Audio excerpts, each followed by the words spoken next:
Hi friends, இப்போல்லாம் வெயில் கொஞ்சம் அதிகமாக அடிக்கிறதுனால ஏர்லி மார்னிங்கே இந்த பாயெல்லாம் அலசி போட்டோன்னா 11 o'clock பக்கம் எடுத்துடலாம். சீக்கிரமாகவே உணர்ந்துடும். ரொம்ப அதிகமான வெயிலில் காஞ்சனா பாய் கொஞ்சம் சீக்கிரமே டேமேஜ் ஆகிடும். ஸோ அதனால் மார்னிங் பிரேக்ஃபாஸ்ட் இட்லியும் கொத்தமல்லி சட்னியும் தான்.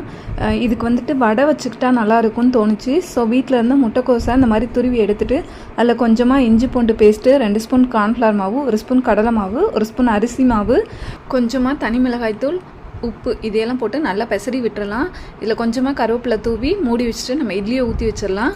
இப்போ வடையை ஒன்று ஒன்றா போட்டு எடுத்துடலாம். கொஞ்சம் குட்டி குட்டி பீசஸாக போட்டோன்னா சீக்கிரமாக வெந்துடும். சாப்பிட்றதுக்கும் நல்லா கிறிஸ்பியாக இருக்கும். இந்த கோஸில் பண்ணுற வடை வந்துட்டு சாப்பிட்றதுக்கு அவ்வளோ டேஸ்ட்டாக இருக்கும். கிட்டத்தட்ட காலிஃப்ளவர் 65 மாதிரியே இருக்கும். பசங்களுக்கெல்லாம் சாப்பிட்றதுக்கு ரொம்பவே பிடிக்கும். வெஜ்ஜில் பண்ணுறதுனால ரொம்பவே ஹெல்த்தியான வடையும் ஹெல்த்தியான பிரேக்ஃபாஸ்ட் சாப்பிட்டாச்சு. இனி மதிய லஞ்சுக்கு வந்துட்டு நிறைய சொரக்காய் போட்ட தண்ணி சாம்பாரும் கேரட் பொரியல் தான். வீடியோ பிடிச்சிருந்தா லைக் பண்ணுங்கள். மறக்காமல் சேனலை சப்ஸ்கிரைப் பண்ணிக்கோங்க ஃப்ரெண்ட்ஸ். நன்றி. வாழ்க வளமுடன்.